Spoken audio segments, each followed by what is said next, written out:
Voilà, on est parti pour cette nouvelle vidéo. Bonjour tout le monde. Justement, une nouvelle vidéo. Je suis avec mon casque puisque je viens d'acheter un nouveau micro. Enfin, vous en saurez plus dans les prochaines vidéos. Justement, ça fait 3 fois que je répète vidéo.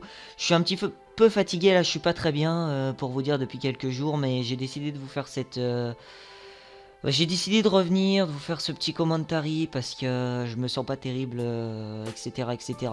Enfin bon, c'est tout, c'est ma vie personnelle, après vous en foutez. Je vais vous parler aujourd'hui d'un nouveau tueur en série, pour le coup celui-là c'est vraiment un malade. C'est le tueur de la semaine, je vais dire son nom exactement.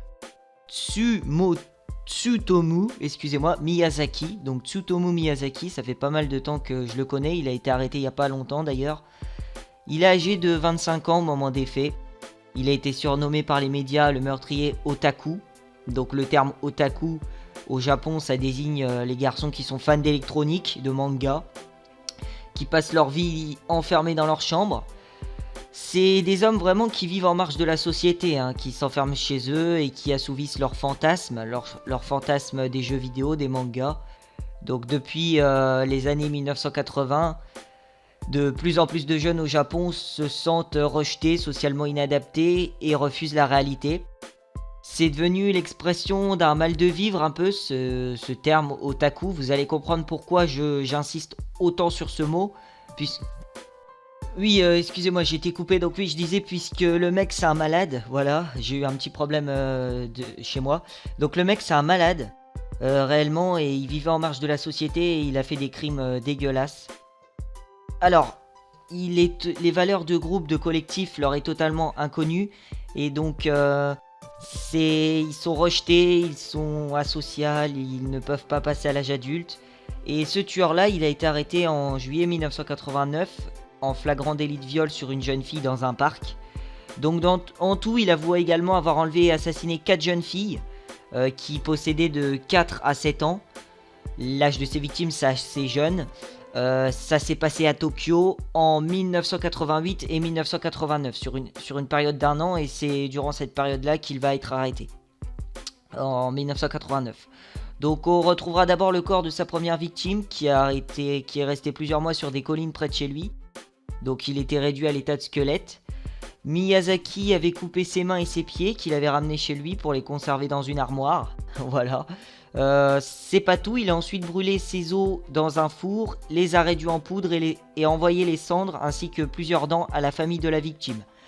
Le tout se trouvait dans une boîte accompagnée de photographies et d'une carte postale.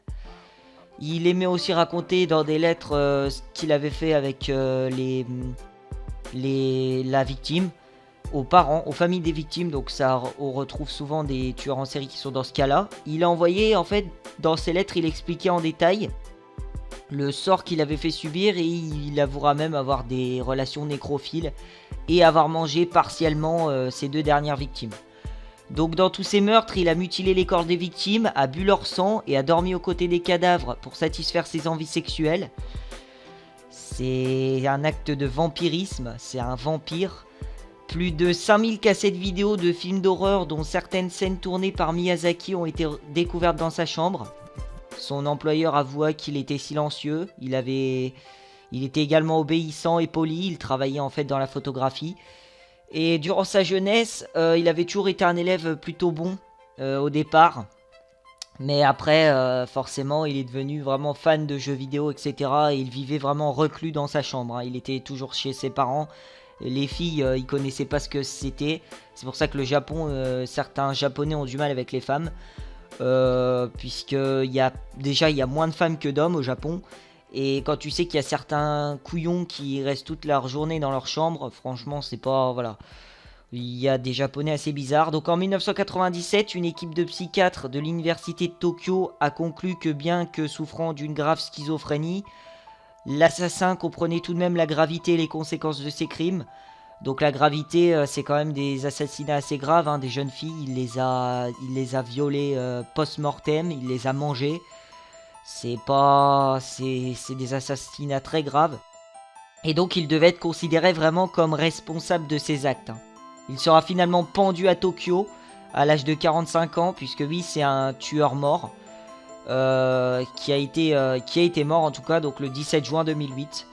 Donc vous voyez, je vous dis, ça fait pas longtemps, si ça fait quand même assez longtemps qu'il a fait ses meurtres, 1988-1989, mais on en a vraiment entendu parler en 2008.